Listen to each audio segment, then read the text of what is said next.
The Horde in World of Warcraft have always been a unique force on Azeroth.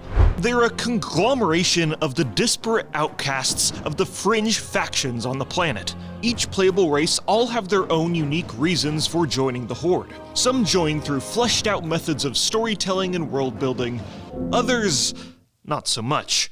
But in order to understand why each race joined the Horde, we need to understand how the Horde as we know it today was even founded in the first place. For the Horde! We'll start right at the end of the Second War on Azeroth, so right after the second Warcraft game. And the Horde lost this war. Pretty bad, actually. During these two wars, the Orcs invaded Azeroth all hyped up on demon blood, which made them giga-powerful, bloodthirsty, mean, and green. But now that demon blood was wearing off, leaving them with a nasty, lethargic hangover, and during their years-long murder bender, they forgot all about their orcish culture that they had developed on their home planet of Draenor. So after the Orcs lost the Second War, they either fled back to their home world, or they were rounded up and placed in camps by the Alliance. One of these captured Orcs was named Thrall, and he joined Orgrim Doomhammer and helped in liberating these captured Orcs and helped leading them in their old, traditional, honorable Orcish ways. This was a new era for the Orcs. Now, they were focused on their own self-preservation in this strange new world they found themselves in, and this is effectively a soft reboot for the faction as a whole. During the Orcs' liberation, Orgrim Doomhammer dies, and Thrall takes his place as the new war chief of the Horde. And he gets to wear Doomhammer's armor and wield his fancy weapon. Sometime later, deep in the war chief's sleep, suddenly, he is granted a vision. Thrall, there's a new Warcraft game coming out, Warcraft 3, Reign of Chaos. I need you to travel to the continent of Kalimdor. It's like super important, man.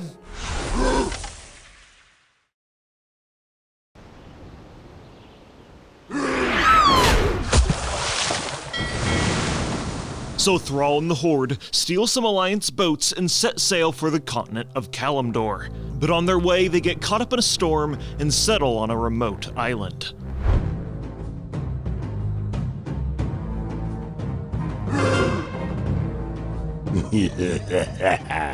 Tazdingo man. While on the island, Thrall meets Sen'jin, the aged witch doctor and chieftain of the Darkspear tribe. And even by troll standards, which are typically unsuccessful, the Darkspear had quite the troubled past. The tribe was originally from Stranglethorn Vale, but were bullied out of the forest by the other troll tribes. The Darkspear then fled to the island they are on now. But more recently, a Kultiran expedition of humans established an outpost on the island and are hunting down Thrall's band of Orcs. Even worse, a tribe of Murlocs are sacrificing people in order to please a Naga sea witch. This entire scenario happens in Warcraft 3, and during the campaign, the Orcs and the Trolls team up to eliminate the human threat, but the Murlocs take Sen'jin and Thrall by surprise and capture them. And I think a lot of people forget that Murlocs weren't always just like these silly little comic relief fish people. Like in Warcraft 3, they had some deep, intimidating ass voices. Your meddling magics will no longer interfere with our plans. Let us do it. Thrall fights back against the Murlocs, but Sen'jin is sacrificed by the evil amphibian creatures. And with his last dying breath, he asks Thrall to take his tribe with him because the Sea Witch just cursed this place and a volcano just erupted and the whole island is sinking. So Thrall, the Orcs, and the Darkspear Trolls and their new leader, Vol'jin, Sen'jin's son, all pile into their boats and set sail for Kalimdor. The Darkspear Trolls establish themselves in Durotar and the Echo Isles. Finally, the Darkspear Trolls had a place they could call home. Throughout history, they had been plagued with famine and war, but now, as a part of the Horde, they can start to build a life of prosperity with their newly found Horde allies.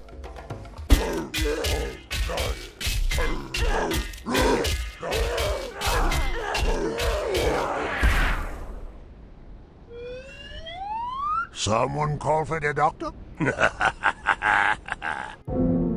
The Horde then meet the Tauren, who have a very similar story to the Orcs and Trolls.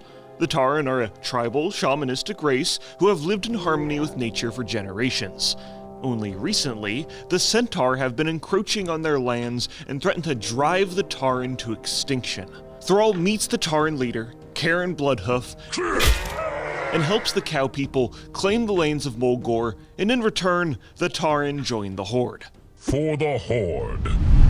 So far, this whole reinvention of the Horde has been told through Warcraft 3, and this game ends with the Horde helping fight back a demonic invasion and then building the city of Orgrimmar. So right now, there are 3 races in the Horde that all share many similarities. They all are groups of tribal warriors with cultures focused around honor and shamanism, trying to thrive in a world that threatens their existence. But it wouldn't be till World of Warcraft that a new race would alter the dynamic of the Horde. And this is one of my favorite instances of world building in the Warcraft universe.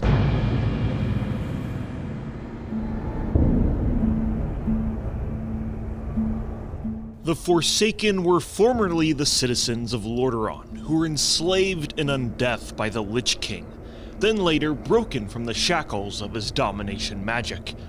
But one must ask if their free will is a blessing or a curse. Gone are the days of their lives when they were living, a distant memory as their kingdom crumbles around them and their shambling bodies decay. They are a people cursed to live in the light-forsaken echo of their past, and yet it is the only place they can call home, as the outside world shuns them as monsters, no different than the scourge which they had broken free from. The Forsaken's only hope for their continued perseverance is through their Banshee Queen, Sylvanas Windrunner, who promises to lead her cursed people to a better existence, no matter the cost. Forces like the Scarlet Crusade threaten the Forsaken's survival, and in order to ensure their safety, they must find new allies on Azeroth. At first, Sylvanas sent emissaries to the Horde and Alliance. Victory for Sylvanas. The Alliance emissary was never heard from again. But the Horde emissary, surprisingly, found allies from an unexpected source. They met with the Tauren, specifically Hamel Rune Totem, who saw a chance at redemption for the Forsaken. I mean, if they didn't help them, who would? Surely it wouldn't be the Alliance. The Undead ambassadors meet with the Horde leaders and explain that they're merely seeking a cure for their undead affliction. Just ignore that they're brewing a plague in their laboratories, feeding poison to living beings for fun, and have lobotomized slaves. That is just all about finding a cure, of course. Yeah, finding a cure. And perhaps the Horde and their shamanistic ways could be the breakthrough they need to find it. At first, the Horde leaders were unsure about this whole idea.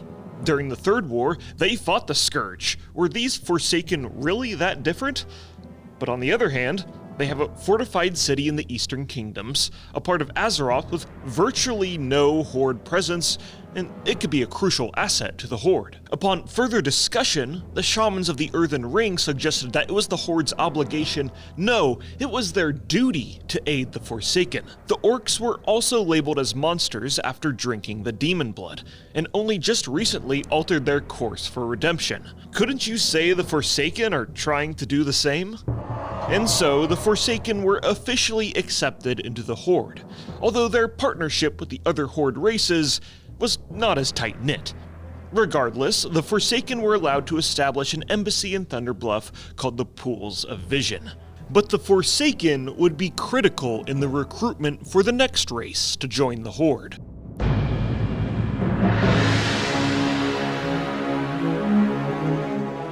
In the very north of the Eastern Kingdoms, the Kingdom of Quel'Thalas was reeling in pain after the Third War. The High Elves of Quel'Thalas took the full brunt of the scourge. 90% of their population was slaughtered, and their font of power, the Sunwell, was corrupted, then destroyed. After this devastating defeat, the Blood Elves struggled to satiate their addiction to magic and ripped the arcane from living things and used fel magic to rebuild their kingdom, causing their eyes to turn green from its radiating influence. They renamed themselves to the Blood Elves, and their leader, Kael'thas Sunstrider, left to go to the world of Outland to find a solution to their magic addiction. Aldir Shalah.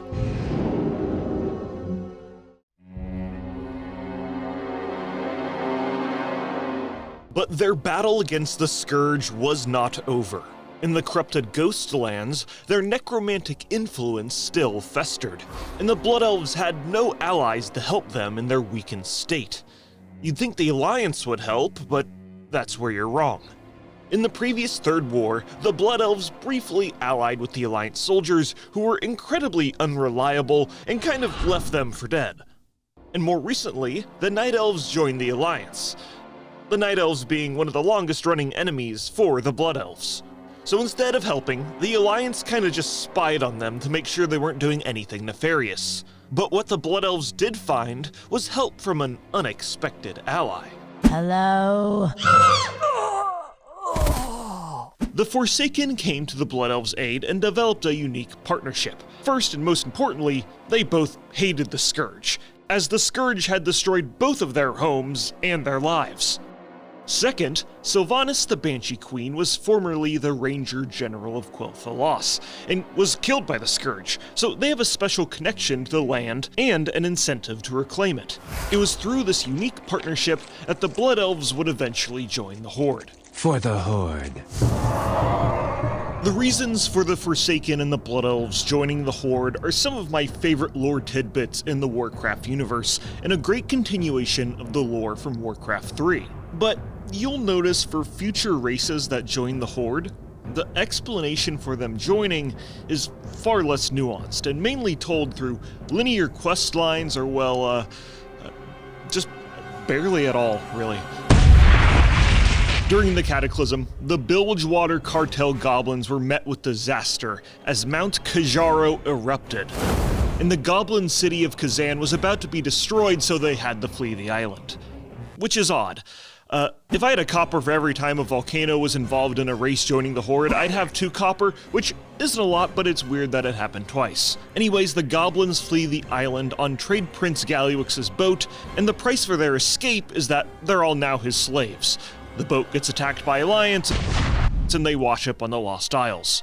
On the Lost Isles, they meet with Horde soldiers who are also on the island. They work together, kill Alliance, rescue Thrall, and then Thrall beats up Galliwix. Thrall gives Galliwix the ultimatum that he will spare his life, but the Bilgewater goblins have to join the Horde, which Galliwix accepts, and he just gets to continue to be the leader of the cartel despite his total disregard for goblin life, which seems like an awful solution for a clearly evil individual. But then again, Thrall really never had a good track record when electing new leaders, as you'll see with the next race that joins the Horde.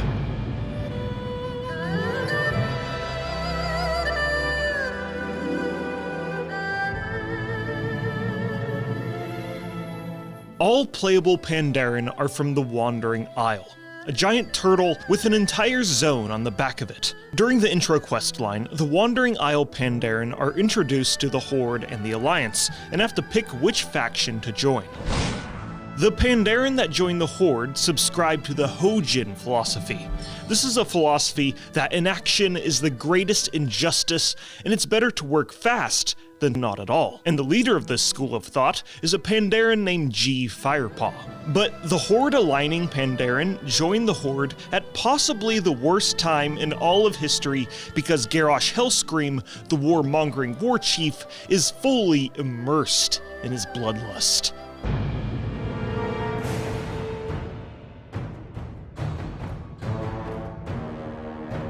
Let's find out what this war chief of theirs is made of. Emperor Hellscream. I am G. Fire. You've made a wise decision to join my horde. There are some that would call us barbarians, the mongrel races of Azeroth. They are ignorant and blind to reality. Look around you, Pandaren. You will find no better partner in battle than an orc. The Tauren have made themselves useful. Look, this one is a shaman. Even a blood elf can hold a sword. Do you see it? Everyone in my horde earns their keep. You and your friends will be no exception. Do you understand this, Pandaren? Yes, Warchief. Good. Moving on. I know that you are not the only Pandaren to escape from that island. Some of your kind chose to join the Alliance. They are now your enemies. You may have had friends and kin who chose to cast their lot with the enemies of the Horde. They are no longer your friends, no longer your family. The minute they put on that Alliance tabard, they died. I will not tolerate any lingering ties across enemy lines. Traitors to the Horde will die a traitor's death. Do I make myself clear? I believe so. Good. Meet me in the Valley of Honor. I have a gift for you. And then Garrosh sends them to an arena and it makes them fight 3 giant monsters.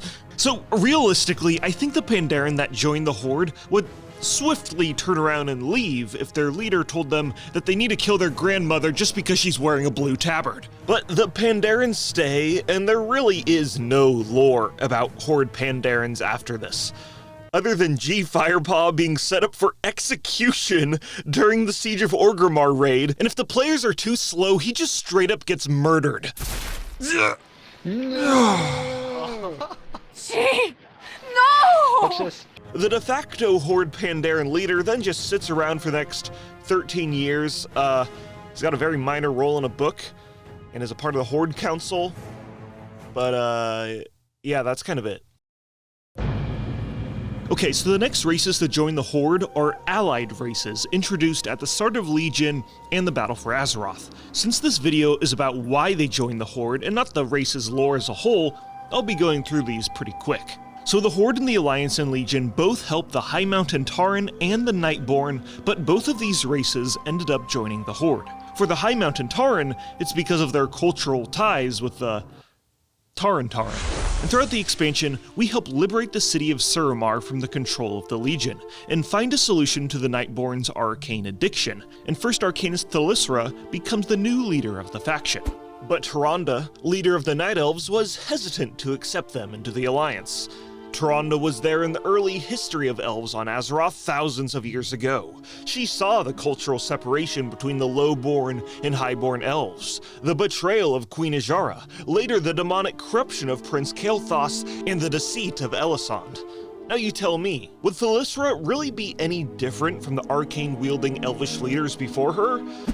Tyrande had her doubts. So the Nightborn joined the Horde instead and got along well with the Blood Elves, because a lot of the aspects of Nightborn culture is just Blood Elf culture, except it's purple. What if it was purple?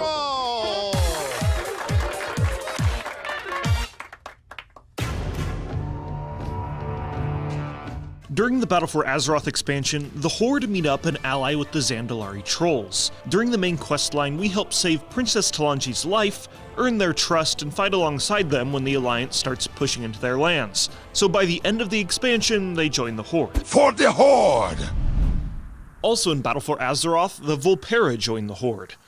because they've been living in a desert and they want to adventure. That is the whole reason. Yeah, the Vulpera are kind of like, I'm gonna be honest, the industry plant race of the Horde, okay? And finally, Mag'har Orcs join the Horde in the most ridiculous way possible that is so outrageous and over the top that it's so bad it becomes good again, and I kind of love it. Okay, so in the Warlords of Draenor expansion, we travel to the alternate reality version of Draenor before the Orcs drank the demon blood, which is why they're called Mag'har Orcs. Mag'har meaning uncorrupted in Orcish. We fight them during the expansion, then kill all the demons on the planet, and then suddenly they become our friends at the very end, and then we leave alternate Draenor. 2 expansions later, the Horde need more allies for the current faction war and open up a portal to go back to alternate Draenor. Back on alternate Draenor, the Draenei we fought alongside with have gone crazy and have turned into these fanatical light-worshipping zealots.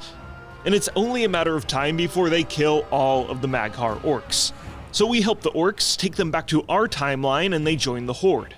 Which is, wow, just the most convoluted way to have a character customization option to make green Orcs brown. And finally, in Dragonflight, the Drakthir wake up from their stasis in the Forbidden Reach and don't really join the Alliance or Horde. They just join the factions as diplomats of a sort. And it's the same for the next race, the Earthen. They're just diplomats and not necessarily Horde members. I really do wish I could give you more context for both of these races joining the Horde, but there really isn't anything of substantial value to talk about, at all. So you've probably noticed that the actual lore explanation for each new race joining the Horde has been going down over the years. There are a couple explanations for this. One is that storytelling was a huge part of Warcraft 3, which allowed Blizzard to sow the narrative seeds for the lore to come in World of Warcraft and enrich it to its fullest extent. Then in World of Warcraft, the finite amount of narrative resources Blizzard has is used for gameplay that more players will interact with, like telling the story of a raid, a zone, or a very important lore character.